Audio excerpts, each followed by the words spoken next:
물질의 특성 중에서 용해도를 이용한 혼합물의 분리를 배울 건데요. 이 용해도 차이를 이용한 혼합물의 분리는 크게 용매의 종류에 따른 용해도 차이를 이용한 게 있고요. 용매의 종류에 따른 게 있고 분류 방법이 있고, 그 다음에 온도에 따른 용해도 차를 이용한 분리 방법이 있어요. 이때 용매의 종류에 따른 용해도 분리 방법에는 거름하고 추출이 있고요.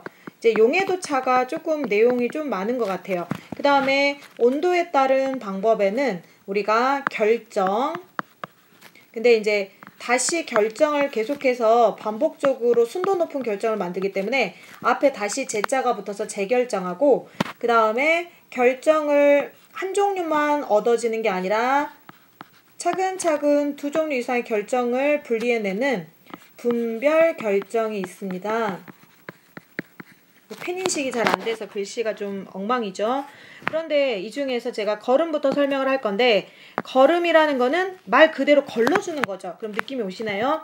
물에, 예를 들면 이제 주로 우리가 용매를 물을 사용하다 보니까, 예를 들어서 물에 잘 녹는 고체와 물에 잘 녹지 않는 고체가 섞여 있을 때, 만약에 용매 이제 이 두 고체를 섞었을 때 물에 잘 녹은 고체는 이렇게 거름종이 밑으로 걸러지겠죠. 거른 액체가 될 것이고, 녹지 않은 고체는 이 거름종이 위에 이렇게 남아있겠죠.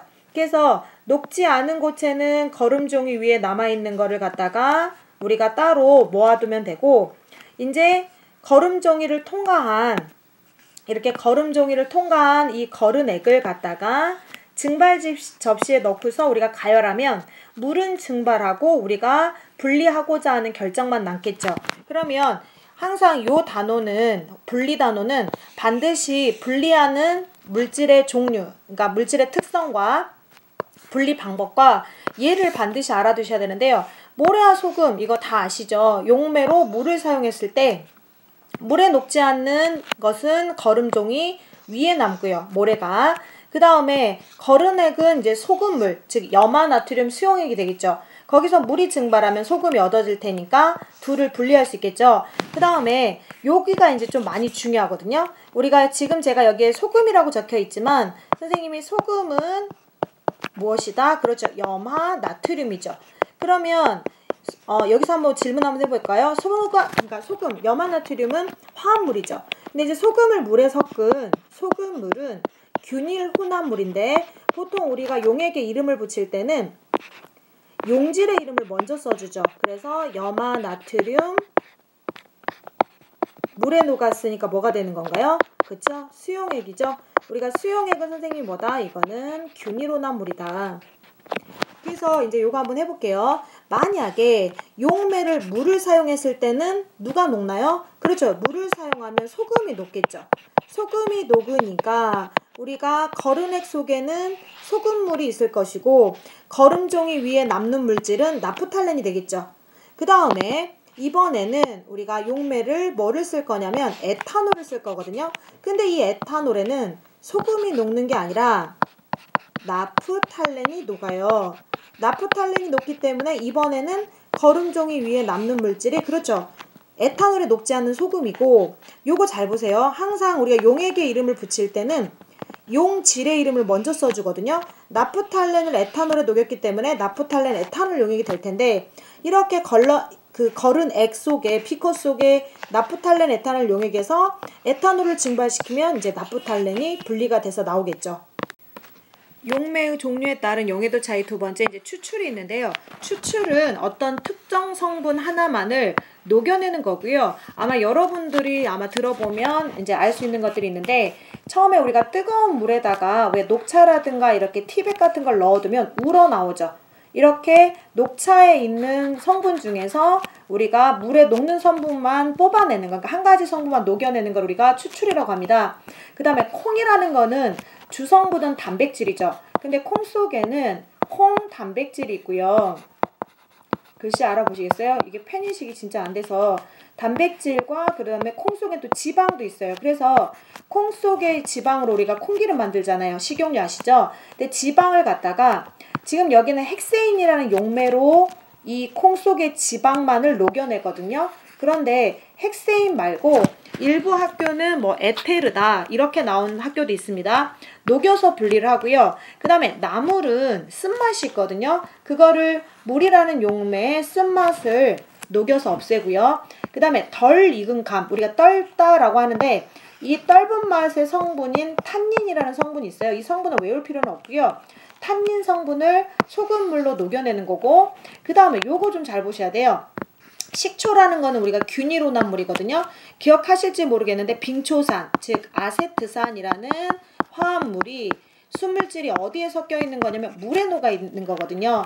그래서 우리가 아세트산을 에테르의 녹는 성질을 이용해 가지고 물과 분리를 하는데, 이때 조금 알아두실 게 식초에다가 이렇게 에테르를 집어넣으면 식초 속에 들어있는 아세트산이 에테르에 녹겠죠. 그런데 여러분도 아시다시피 우리가 에테르는 기름 성분이거든요. 그래서 물하고 섞이지가 않아요. 그래서 두 층으로 분리가 되는데, 아래 누가 남냐면 아래 물이 남고요. 그 다음에 물 위층에 제가 이제 용액 이름 한번 써볼 텐데요. 아세트산을 뭘로 녹였냐면 에테르로 녹였죠. 선생님이 항상 이름을 쓸 때 용질의 이름을 먼저 쓰라 그랬으니까 위층에 이제 뭐가 남는 거냐면 아세트산, 에테르 용액이 위층에 남겠죠.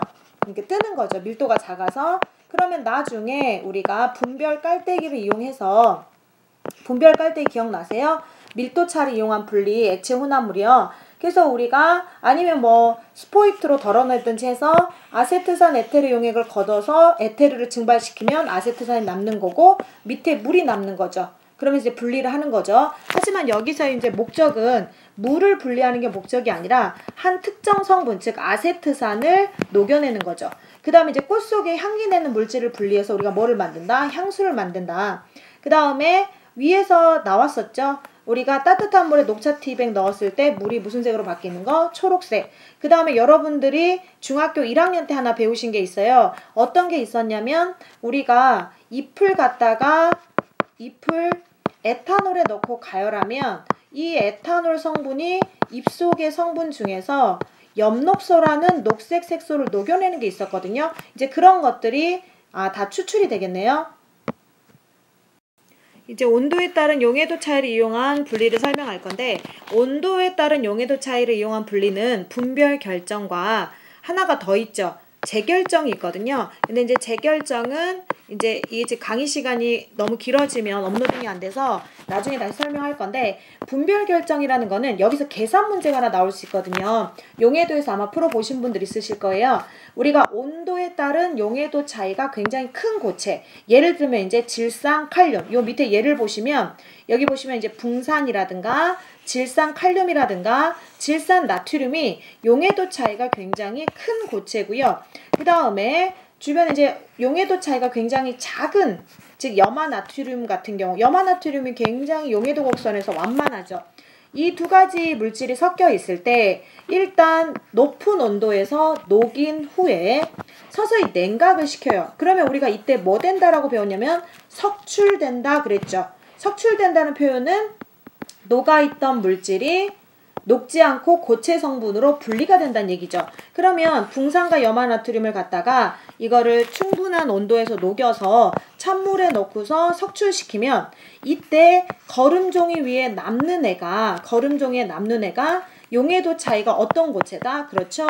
용해도 차이가 큰 고체가 위에 남겠죠. 그래서 이런 식으로 해가지고 우리가 결정을 갖다가 어떻게 한다? 분리한다. 요 방법 알아두셔야 돼요. 그래서 여기서는 이제 뒤에서 제가 다뤄줄 수 있을지 모르겠는데 여기서 어떤 문제가 나올 수 있다고요? 그 석출량을 계산하라는 문제가 나올 수 있습니다.